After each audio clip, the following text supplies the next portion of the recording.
Ahí en la gaveta no hay celote. Muy buenas tardes, queridos amigos. ¿Cómo están todos ustedes? Acá nuevamente en este espacio especialmente diseñado para conversar acerca de las cosas interesantes e importantes de la vida, ¿no?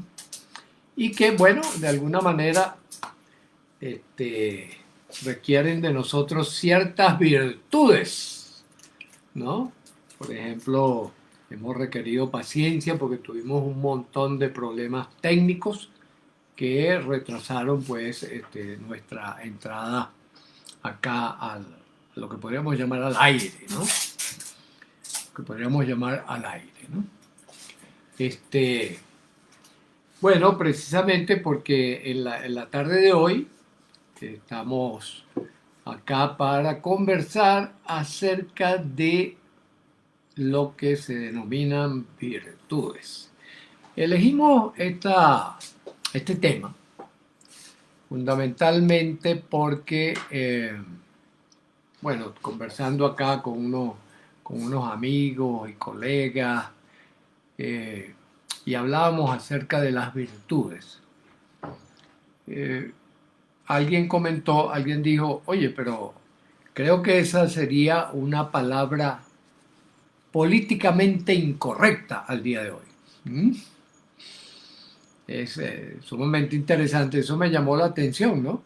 Porque decía, oye, las virtudes, que son precisamente aquellos rasgos, aquellas actitudes que nos permiten hacer cosas interesantes, poder avanzar, poder transformar la vida de manera positiva, ¿cómo es esto de que puedan hacerse políticamente incorrectas?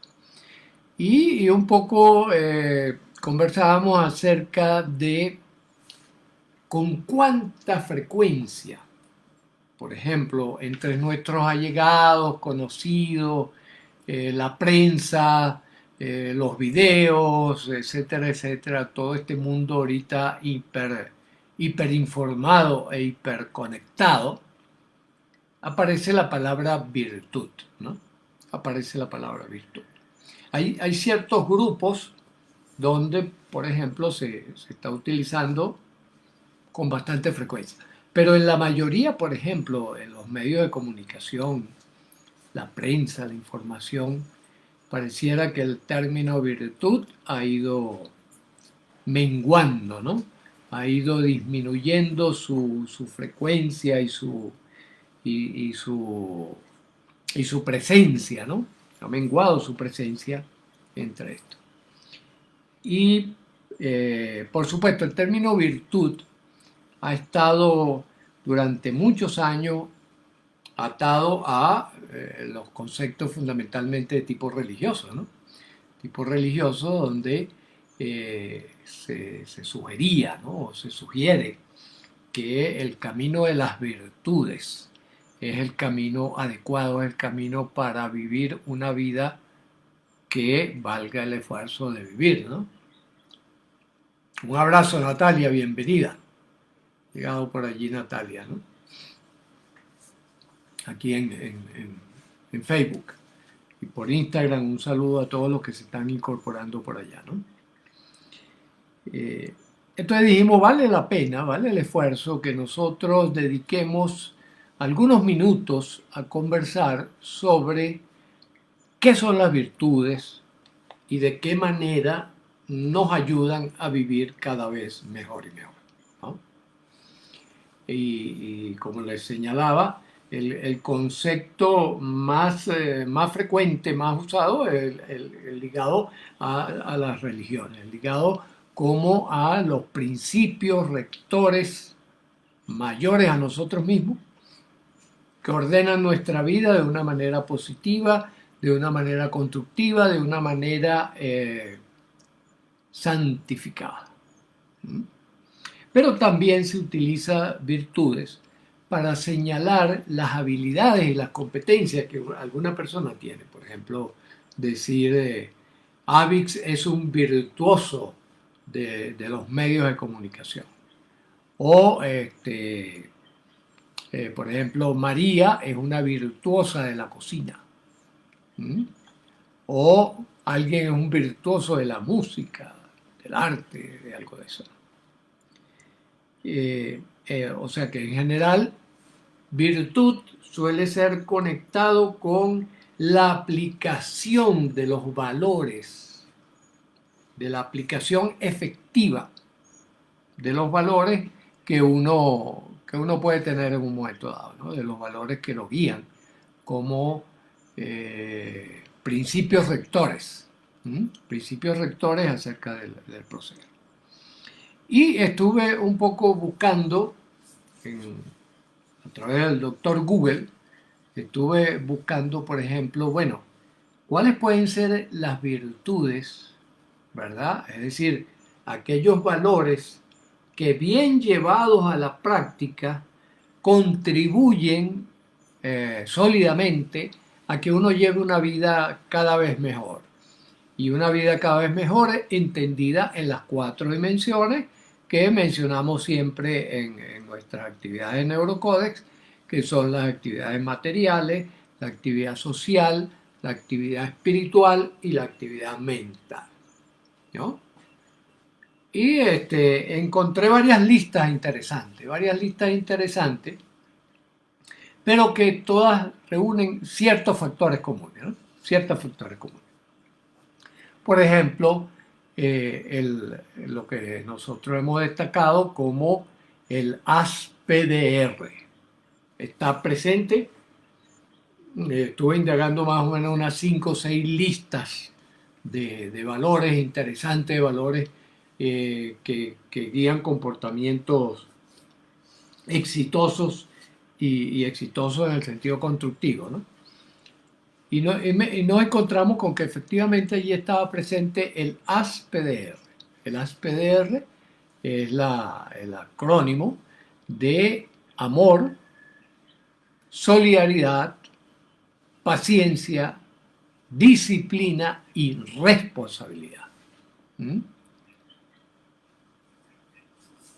El as, a veces nos gusta llamarlo el as que tenemos que debajo de la manga y que podemos sacar oportunamente en algún momento, que es el amor, la seguridad, la solidaridad.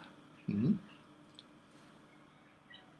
Y después tenemos, por otro lado, la paciencia, la disciplina y la responsabilidad. Entonces voy a referirme a estos 6 elementos como elementos interesantes para llevar una vida constructiva, ¿no? Para llevar una vida constructiva. En primer lugar, el amor, que por supuesto el amor es un término que puede tener muchas facetas, muchas aristas y muchas definiciones diferentes según con quién nos encontremos. Pero en esencia, cuando nosotros hablamos de amor, hablamos de una atracción, de que hay una fuerza atractora que hace que lo amado o a quien amamos se constituya en un inspirador importante para cualquiera de nuestras decisiones. Por lo tanto, hay una intención de cuidado, una intención de mantenimiento de ese sentimiento alrededor del cultivo de lo amado, o bien sea que sea una persona, o bien que sea una idea, o bien que sea un objeto, o bien que sea cualquier cosa. Generalmente lo reservamos hacia las relaciones humanas y particularmente las relaciones de pareja. Sin embargo, el amor puede contener todos esos elementos que he mencionado, ¿no? En primer lugar, un elemento de atracción.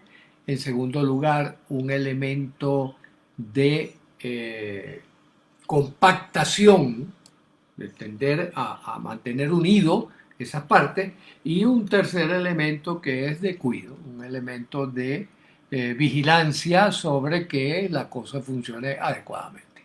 ¿Mm? Un abrazo, Rocío, y un abrazo para Carol, que se están incorporando por acá, por Facebook. ¿no? También por todos los que se van incorporando por, Instagram, ¿no? En segundo lugar tenemos el elemento de solidaridad. ¿Mm? La solidaridad como una virtud que también en algunos, me llamó la atención, por ejemplo, en alguna de la literatura que estuve revisando, lo denominaban amabilidad, el ser amable, el ser cuidadoso con el otro. ¿Mm? Y por extensión pudiéramos ser cuidadosos también con nosotros mismos, ser amables con nosotros mismos, ser solidarios. Y solidario es que yo acompaño a ese otro, lo acompaño en su camino. Y además de acompañarlo, puedo apoyarlo y ayudarlo cuando sea necesario. ¿Mm? Aquí el Bessia la Cruz nos dice, podríamos hablar del amor como una fuerza de vida, efectivamente, ¿no?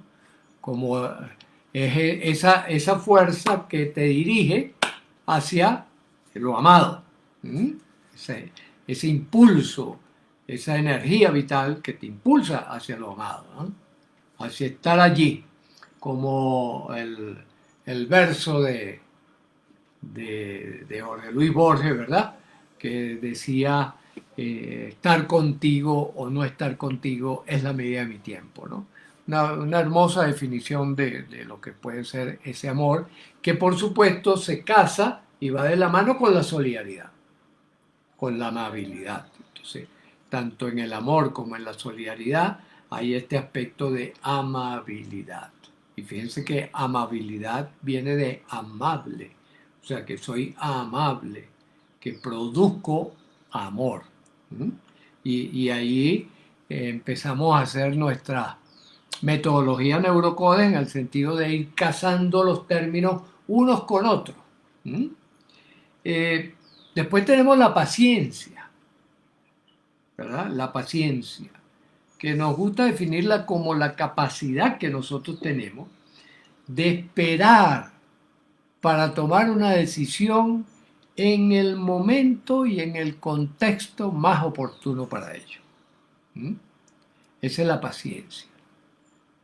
La paciencia como una virtud importante. ¿Por qué? Porque impide que nos vayamos de bruces, impide que nos apresuremos o incluso también puede ser que nos retardemos precisamente por el nivel de frustración, desasosiego, inquietud que puede crear cuando nosotros no tenemos con nosotros, no tenemos la paciencia. ¿Mm? Fíjense que curiosamente también paciencia es un término que se conecta con paz, con la paz. Es decir, no hay que apresurarse, no hay que ir desbocado por la vida, sino que hay que ir con una capacidad de mesura para saber cuál es el momento oportuno. Y eso es algo que solo se puede cultivar con la vida. ¿Mm? Fíjense que, por ejemplo, incluso biológicamente, cuando nosotros nacemos, no tenemos desarrollados los circuitos que permiten inhibir el impulso inicial, que es lo que garantiza que nos mantengamos vivos. Eso lo vamos desarrollando en el proceso educativo, en el proceso de relaciones con otros personajes, con otros seres, ¿no? En ese intercambio que tenemos con los demás es donde se va produciendo pues el desarrollo de la paciencia, el cultivo de la paciencia, que quizás es una de las virtudes que más necesitamos en estos momentos, ¿no? Porque fíjense, a través del aceleramiento de la vida, a través que por ejemplo yo recibo mil mensajes en WhatsApp diariamente, ¿no? Y entonces tengo que responderlo y además cada uno de esos está demandando que yo responda de manera instantánea, ¿no? Entonces es un atentado contra la virtud de la paciencia. Realmente examinar estas virtudes es sumamente importante por cuanto nos dan la posibilidad de repensar, de reflexionar cómo estamos viviendo y cuál es el timing o el ritmo adecuado que nosotros debemos llevar con respecto a las cosas, ¿no? En eso la paciencia juega ese papel importante. Entonces, como veníamos diciendo, las virtudes son, podríamos decir, el momento de continuación de los valores cuando los ponemos en marcha y cuando eso nos permite una vida plena, un vivir plenamente, que significa que yo soy dueño de las decisiones que estoy tomando porque ese conjunto de decisiones me permiten vivir con más sentido humano, me permiten acercarme más a lo profundamente humano. ¿Mm? Acá Helvecia nos dice, es verdad, la paciencia es manifestación de paz, ¿no? Cuando, de hecho, cuando decimos, oye, esa persona sí es paciente, nosotros decimos, oye, esa persona es pacífica. ¿Mm? Es pacífica. No siempre es así, porque, por ejemplo, en las guerras, el más paciente generalmente es el que suele ganar la guerra. Puede tener esa paz interior, una paz interior para poder ejercer por ejemplo, un ataque en el momento justo y adecuado que le va a garantizar su éxito, ¿no? Después tenemos la disciplina. La disciplina como virtud, ¿no? ¿En qué consiste la disciplina? La disciplina consiste en la creación de hábitos alrededor de determinados procedimientos, de tal manera que ya de forma automática operen solos. Fíjense que es interesante porque todos estos aspectos que nosotros tratamos de eh, entender, asimilar, dominar, son aspectos que tienen su flexibilidad y que tienen sus expresiones diferentes, ¿no? Entonces, por ejemplo, todos tenemos disciplina, todos somos disciplinados para algo. ¿Mm? ¿Ya? Es decir, todos hemos desarrollado unos hábitos, unos automatismos que ya no necesitan ser buscados conscientemente, sino que se presentan allí. O sea, todos tenemos instalado dentro de nosotros la capacidad para crear disciplinas. Lo que necesitamos es la práctica.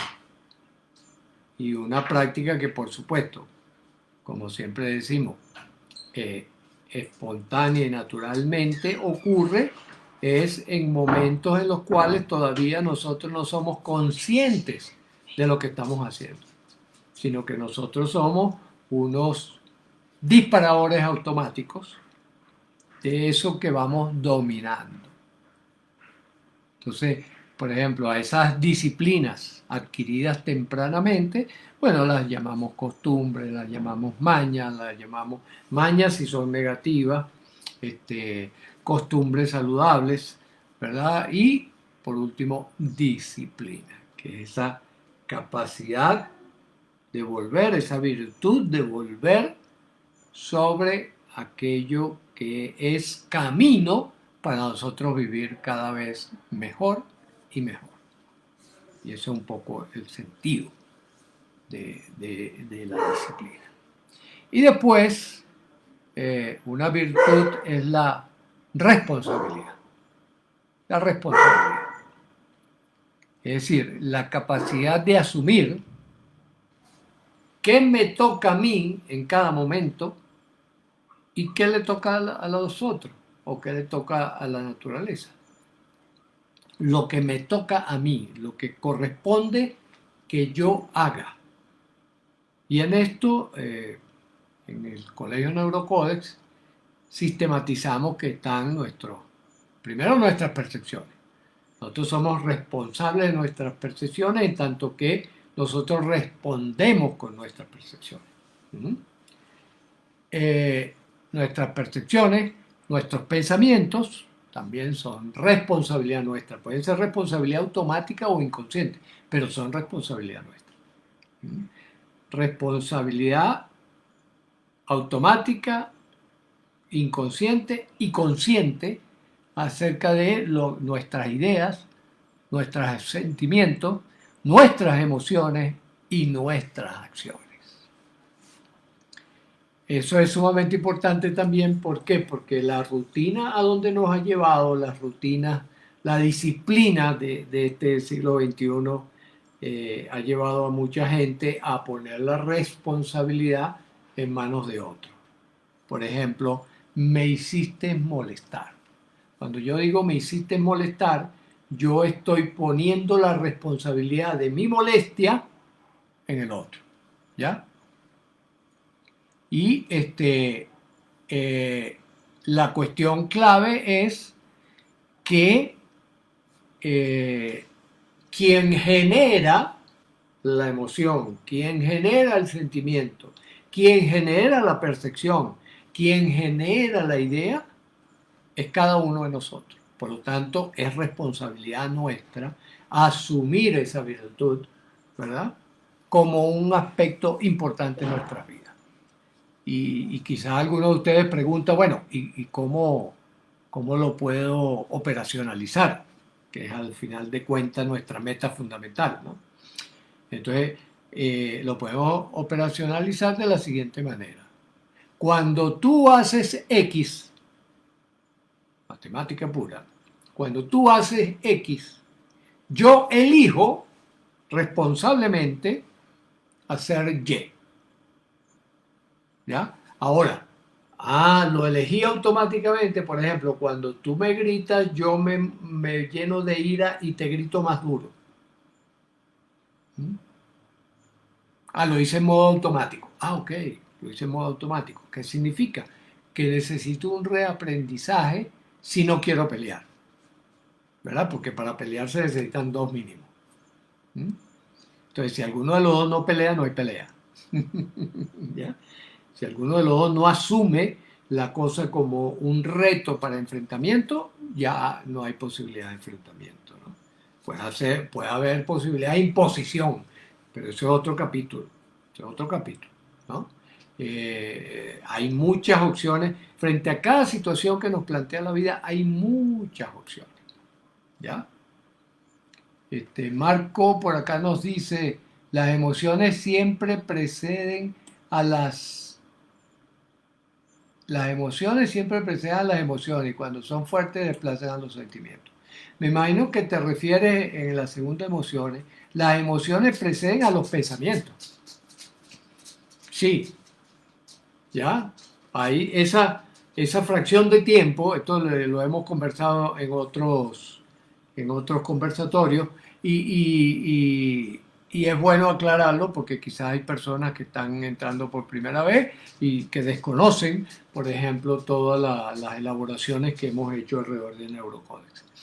Fíjense lo siguiente, las emociones están atadas, son respuestas automáticas atadas a estímulos que ya nosotros hemos instalado en nuestro proceso de aprendizaje. ¿Mm? Por lo tanto, efectivamente, Marco, la emoción sale primero. ¿Ya? Y esa emoción se transforma en acción en 6/10 de segundo. Yo tengo ese tiempo para que salga esa emoción expresada a través de la acción y después sí puedo tener un dominio consciente o inconsciente sobre lo que ocurrió. ¿Ya? ¿Cuál es la manera de nosotros aumentar nuestro dominio por esto? La práctica. La práctica que, por ejemplo, si alguien viene con impaciencia, yo lo que haga es incrementar mi paciencia. Si alguien viene con desmesura, desbocado, yo aumento mi capacidad de mesura frente a eso. Entonces, de esa manera contrarresto lo que puede ser una provocación, lo que podemos llamar una provocación. ¿Ya? Gracias, Mike Walida, y un abrazo. Ahora fíjense, también hay otras virtudes por allí, interesantes, dignas de ser mencionadas. Por ejemplo, una de ellas quizás fundamental y que forma parte de los pilares de todas las religiones, que es la gratitud. La capacidad de agradecer. De agradecer en primer lugar el hecho de estar vivos. Es muy importante. ¿Por qué? Porque cuando uno agradece el hecho de estar vivo, uno está entrenando la gratitud. Y no solo estás entrenando la gratitud, estás entrenando la paciencia, estás entrenando la responsabilidad y estás entrenando, por lo tanto, la disciplina. Y estás entrenando al amor y estás entrenando a la solidaridad. Y estás entrenando a la seguridad personal. Por eso la gratitud es uno de los elementos clave y es uno de los elementos que más se menciona cuando nosotros entramos a ver a través del doctor Google qué está ocurriendo, qué se está haciendo por una vida más plena, más feliz, más rescatadora de la esencia del ser humano, la gratitud está en los primeros lugares. Allí está presente la gratitud. ¿Ya? Está presente como un elemento clave. Por lo tanto, creo que es una de las cosas que debemos cuidar más, que debemos cultivar más, que debemos darle mantenimiento, que debemos reparar cuando veamos que se debilita. ¿Ya? Cuido, mantenimiento y reparación oportuna. 3 elementos claves para vivir plenamente, ¿no? Entonces, en la gratitud, por ejemplo, y fíjense que cómo lo trabajan las religiones, por ejemplo, cómo las religiones trabajan la gratitud. A través de la oración, a través de los mantras, a través de la meditación, a través de la observación cuidadosa de lo maravilloso de la vida. Cuando nosotros, por ejemplo, nos detenemos simplemente a ver un insecto caminando sobre una hojita. Por ejemplo, un insecto como la mariquita, ¿no? Que es este animalito que tiene los punticos rojos, ¿no? Sobre una superficie negra. Es bellísimo, ¿no? Y tú lo ves caminando con aquella paciencia y la ves caminando con aquel cuidado con que se desplaza sobre la hoja. Eso nos conecta, gracias a la gratitud, nos conecta con lo trascendente, nos conecta con lo maravilloso, nos conecta con lo espectacular de la vida. Y cuando hacemos eso, cuando nosotros hacemos ese proceso, ya se ha descubierto que tiene un efecto de trofismo sobre nuestro organismo, es decir, sobre una regeneración positiva y constructiva de nuestros tejidos. Es una de las claves del rejuvenecimiento o del alargamiento de la juventud. Acá nos dicen, yo pregunto, ¿la gratitud se enseña o se aprende sola?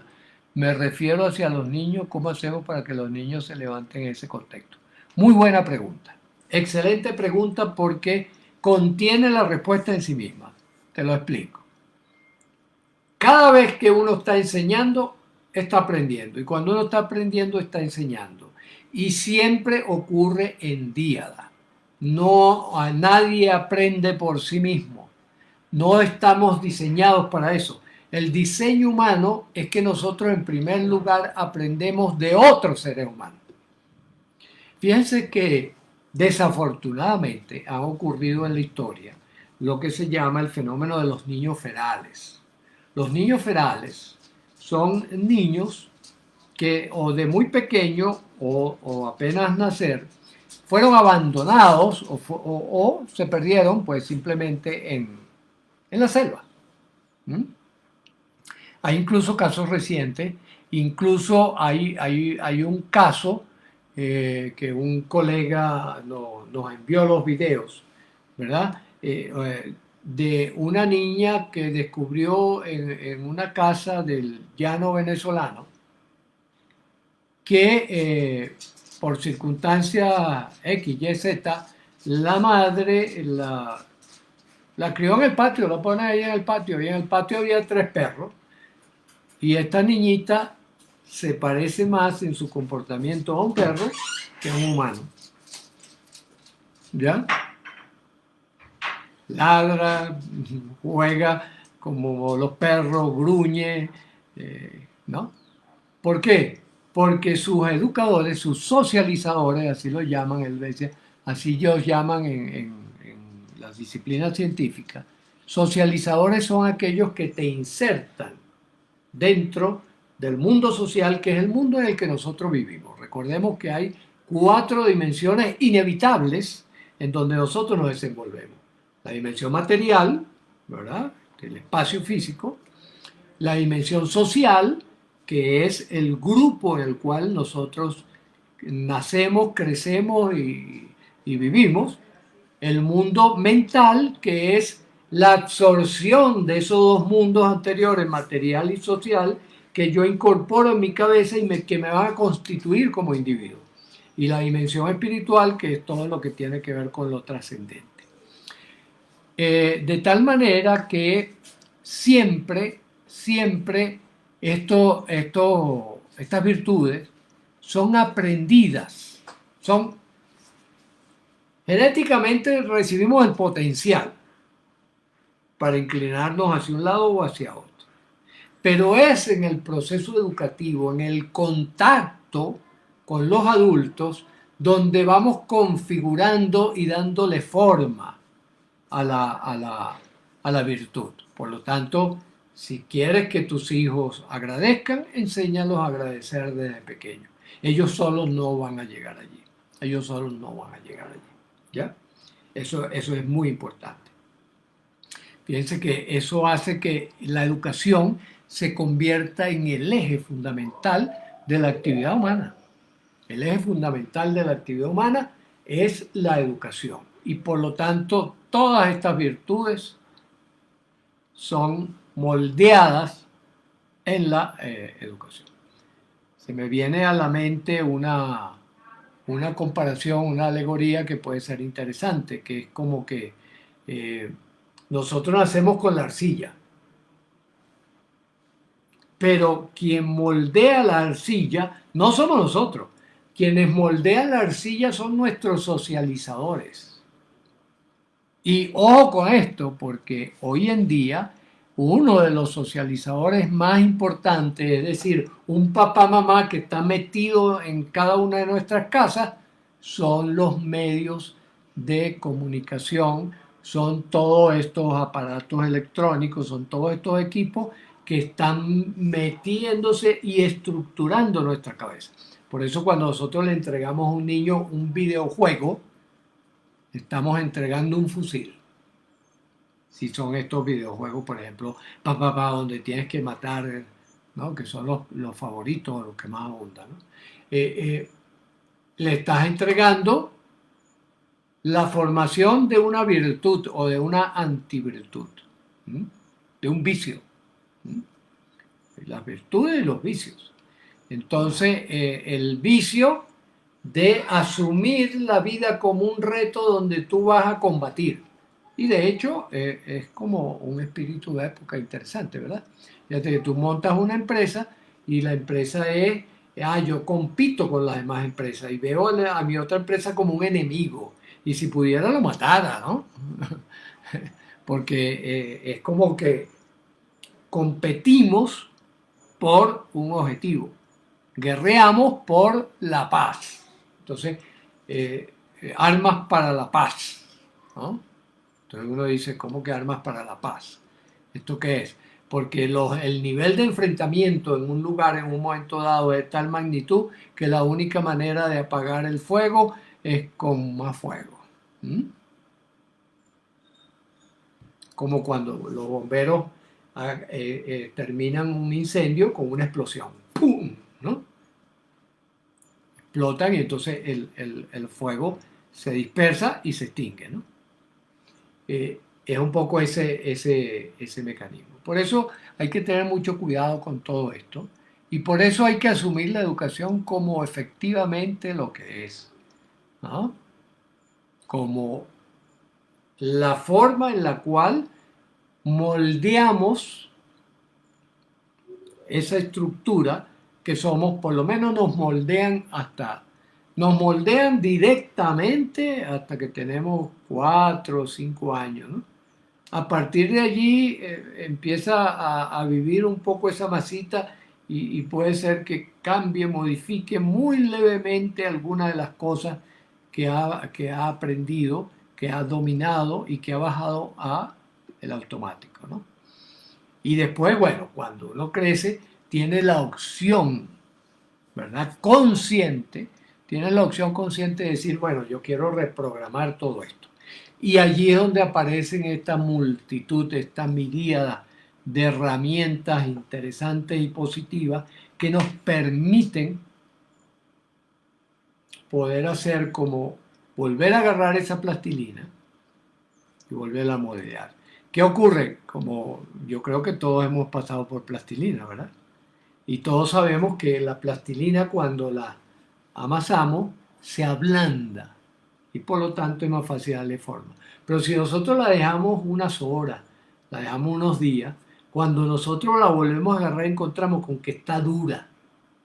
Entonces tenemos que masajear con más fuerza y con más intensidad y con más frecuencia que lo que hicimos originalmente. Eso es lo que llamamos terapia. En la terapia, ¿qué es lo que hacemos? Ya sea autoterapia o terapia ayudada con otros personajes, que es lo ideal, por supuesto. En la terapia lo primero que hacemos es masajear, masajear, masajear, masajear hasta que se ablanda. Una vez que se ablanda esa plastilina, que se ablanda nuestra mente, que se ablanda nuestro cerebro, entonces le damos la nueva forma. ¿Mm? Le damos la nueva forma. Poco creo que esta comparación, esta metáfora puede resultar bastante útil para, para nuestro desarrollo. Y me voy a referir a dos virtudes más, ¿ya? Dos virtudes que también hemos localizado por allí que son interesantes. Una es el esfuerzo.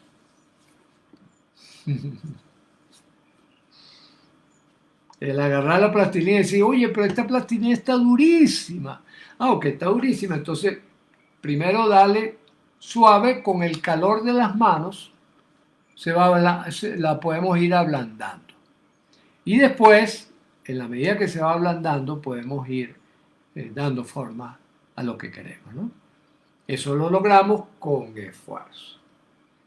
El esfuerzo es la continuación del deseo, ¿ya? El esfuerzo es el utilizar la energía que nos ha brindado la naturaleza y que nos ha brindado las demás personas, es utilizar esa energía, consumir esa energía en una dirección.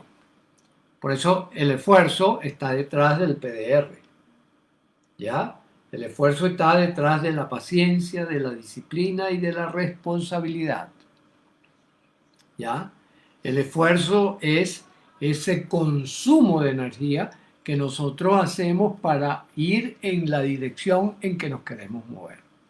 Por lo tanto, ese esfuerzo tiene que cultivarse, porque si no lo cultivamos, pensemos en América Latina, por ejemplo, donde la palabra esfuerzo es casi un pecado, ¿no?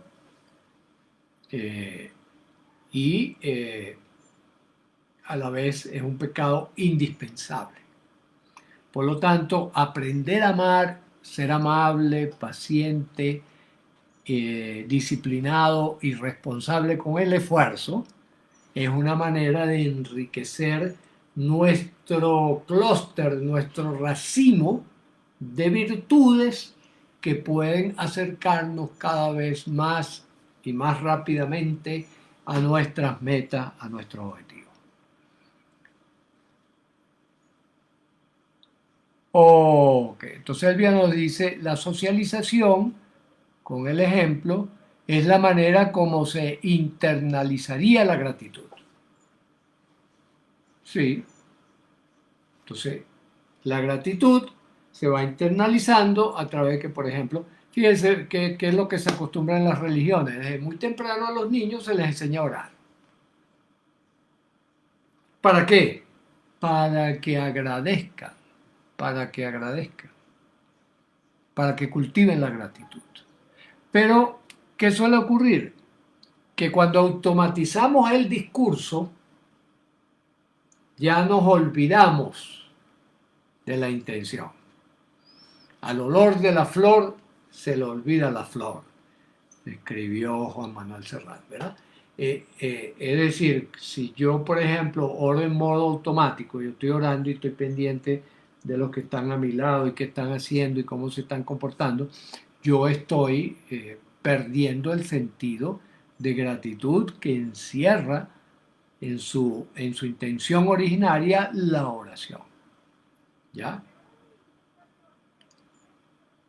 Por eso es que sí hay que estar en contacto permanente con esta forma de gratitud que yo le decía, de agradecer la vida, de agradecer cada respiración, de agradecer, por ejemplo, en la mañana y en la noche, pero no a través de un automatismo que ya se hace desconectado del sentimiento, sino una conexión con el sentimiento.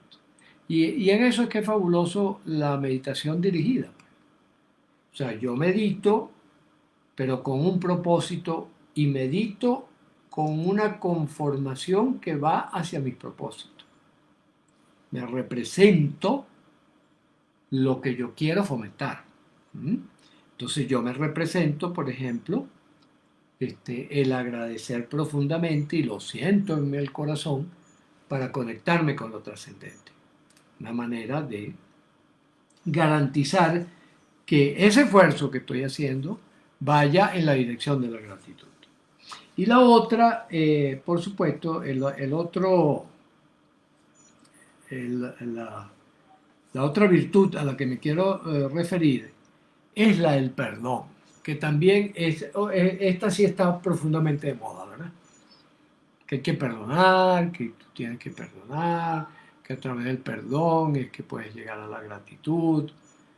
Pero cuando uno analiza el perdón, te encuentras con que para que ya tú perdones, o sea, para experimentar el sentimiento de perdón, es porque tú has sacado de tu corazón el resentimiento que llevó a que en un momento dado odiaras. Porque solo puedes perdonar lo que has odiado. ¿Verdad? No puedes perdonar algo que va bien, no puedes perdonar la gratitud, no puedes perdonar al amor. No hay nada que perdonar, ¿verdad? Hay que perdonar lo que nos dañó, lo que de alguna manera nos ofendió. Y la ofensa, ¿qué es lo que deja? Resentimiento. ¿Ya? Porque si alguien me ofende e inmediatamente olvido la ofensa,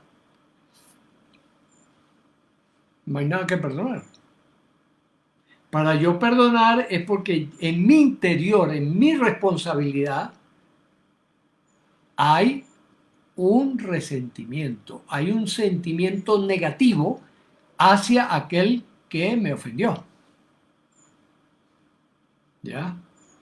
Quizás por eso el mismo Borges, maravilloso, que siempre me veo obligado a citarlo, decía, no hay mayor perdón ni mejor venganza que el olvido. ¿verdad? Porque ¿qué es la venganza? Que es lo contrario del perdón, ¿verdad?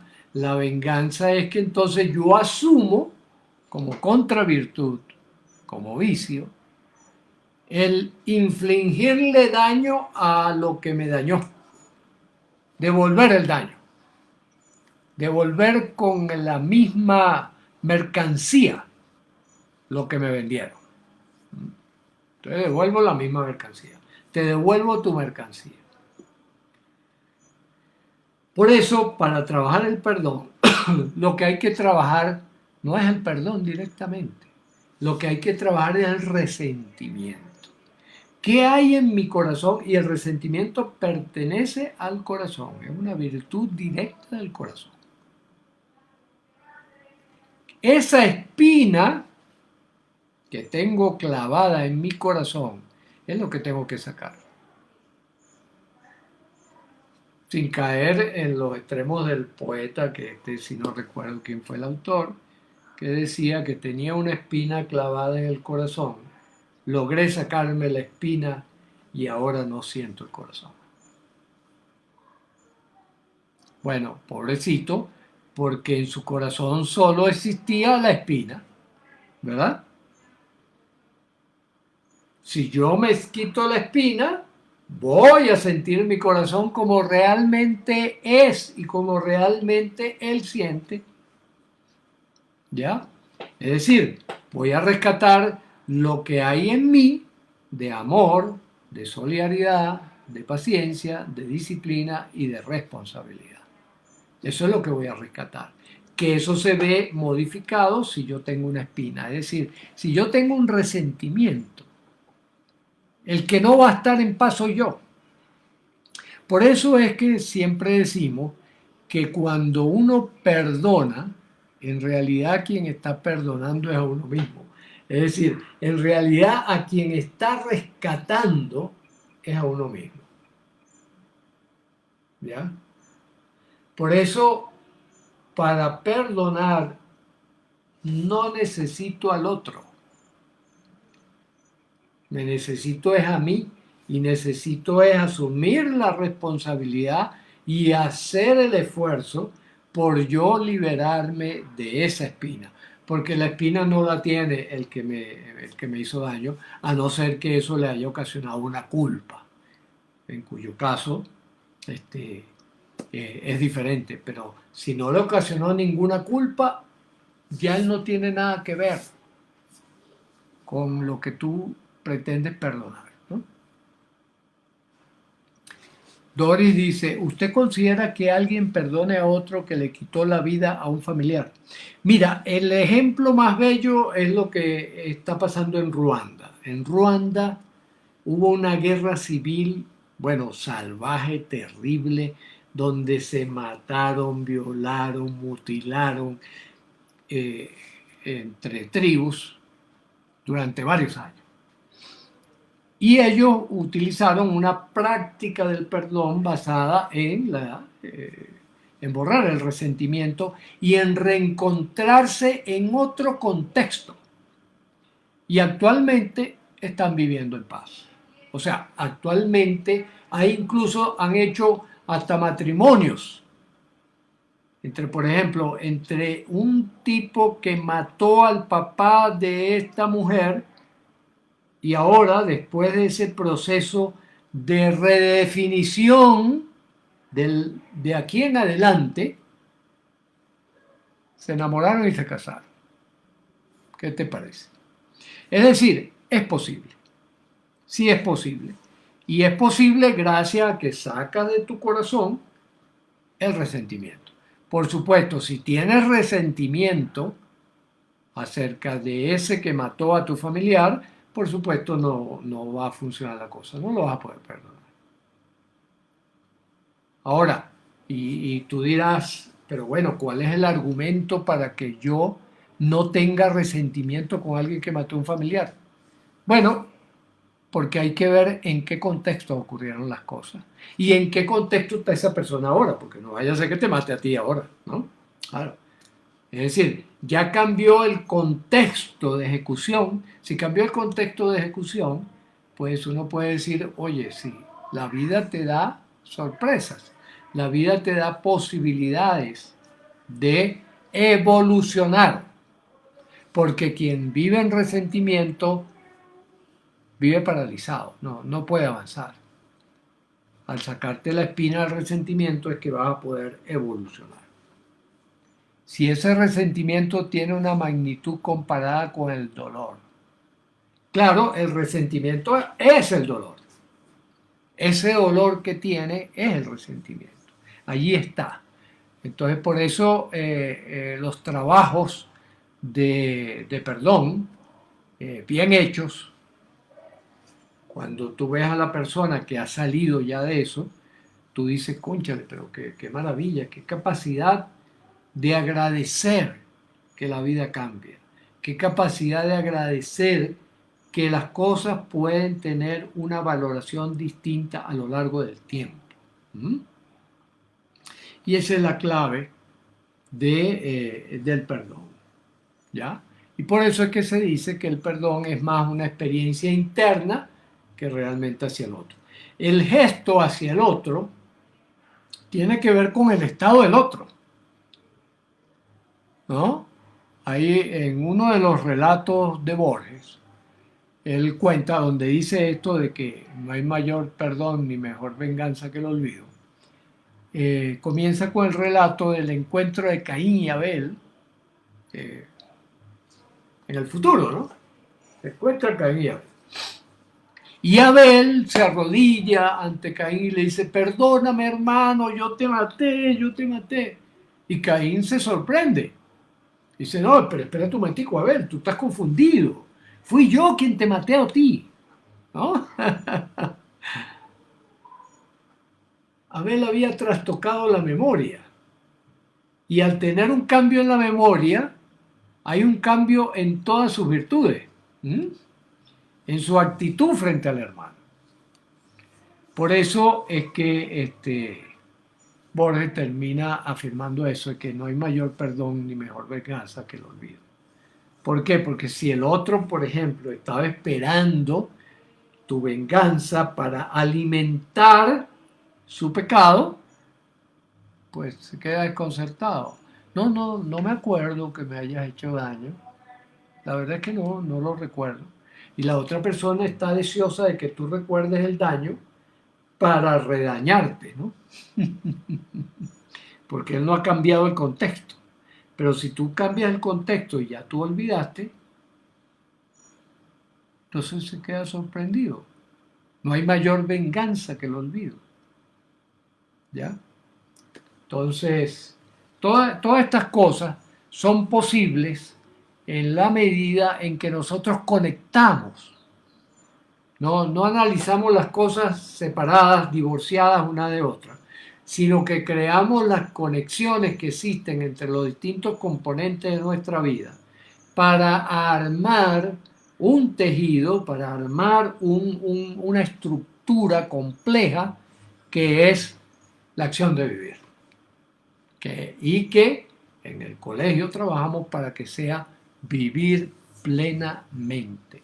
Es decir, que usted planifique su vida, que usted empiece a hacer esfuerzos hacia su vida, que lo maneje con las virtudes para que usted disfrute del viaje y de la meta. Disfrutar plenamente. Voy a recomendarle especialmente, lo he hecho muchas veces, el poema de Constantin Cavafis,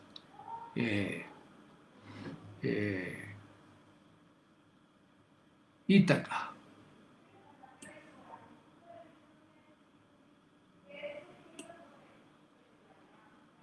Aquí hay algunos comentarios. Es entonces una invitación del otro hacia mí y yo le respondo a la invitación. Permanentemente, Maigualía.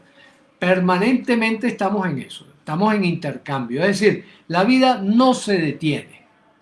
La vida es un movimiento continuo y lo interesante de la vida está en el aquí y hacia adelante. ¿Ya? Lo de atrás para recoger recursos. para recoger instrumentos, para recoger herramientas, pero la vida es lo que estamos construyendo permanentemente de aquí en adelante. Por eso el futuro es tan importante para nosotros. Aquí nos dice meditar con una música relajante y con la respiración. Exacto. Y si, Natalia, a eso le sumas que le das dirección y sentido a tu meditación en proyección a futuro, tienes la mesa servida. Ahí tienes la mesa servida. Natalia dice, con ejemplo aprenden los hijos y como usted dice, nadie aprende en cabeza ajena. O aprendemos en la medida que representamos lo que esa cabeza ajena nos está proponiendo, ¿no? Los hijos modelan la conducta de los padres. Esta metáfora es excelente, así como el perdón a otros elimina el resentimiento, el perdón a nosotros mismos elimina la culpa. Sí, la culpa y el resentimiento pertenecen al mismo paquete, ¿no? Son los entorpecedores de camino hacia un buen proceder.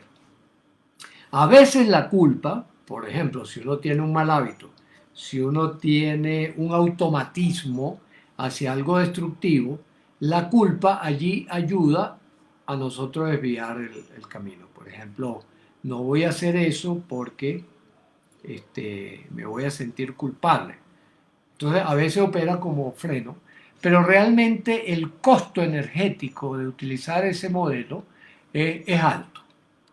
Nosotros lo utilizamos en situaciones muy extremas, casos de adicciones y cosas por el estilo. Se puede manejar la culpa como un instrumento, como una herramienta de cambio positivo, ¿no? Y el perdón, por supuesto, elimina nuestra propia culpa, porque muchas veces, por ejemplo, alguien nos hace un daño y nosotros decimos, oye, pero es que yo estaba ahí parado. ¿Qué hacía yo ahí parado? Y entonces la acusación la volvemos contra nosotros. Allí, entonces, perdonarnos a nosotros mismos, es decir, salir de ese resentimiento autogenerado, es una buena solución. Eso nos lo plantea por aquí el cuñado Fernando.